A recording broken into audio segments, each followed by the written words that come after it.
We're still struggling with the discrimination against people living with HIV, and this whole government attitude that we've turned the corner.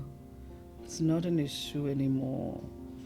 There's supposed to be less numbers, but every person who's working at the ground level, you ask them, they'll tell you, and I can vouch for this, is that they're getting more and more requests for interventions.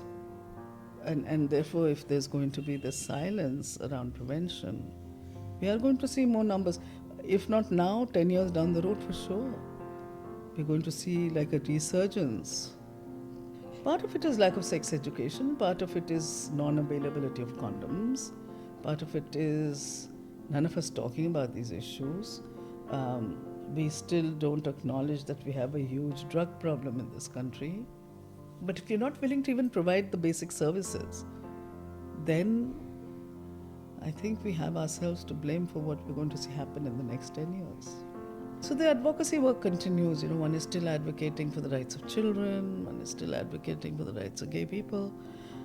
Because you can't do this kind of work without advocating for change. Because all of this is all about culture and society.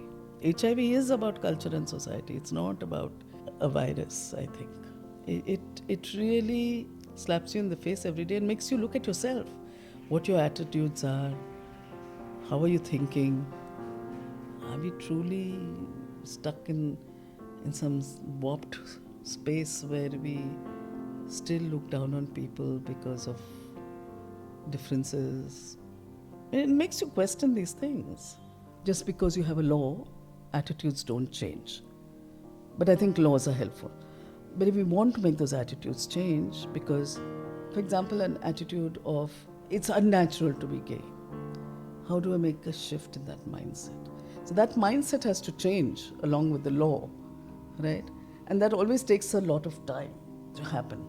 But it's critical because we as a culture never teach our young how to respect. And that's a very learned behavior. Respect is a very learned behavior. I must confess, I'm not a big picture person. Because when I think of the big picture, this is what happens to me. I sound like gloom, doom, and death. So I refuse to think of the big picture. So I've now lived my life saying, if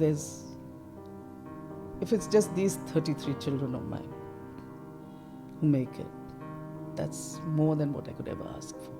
And that gives me a lot of hope, because you actually see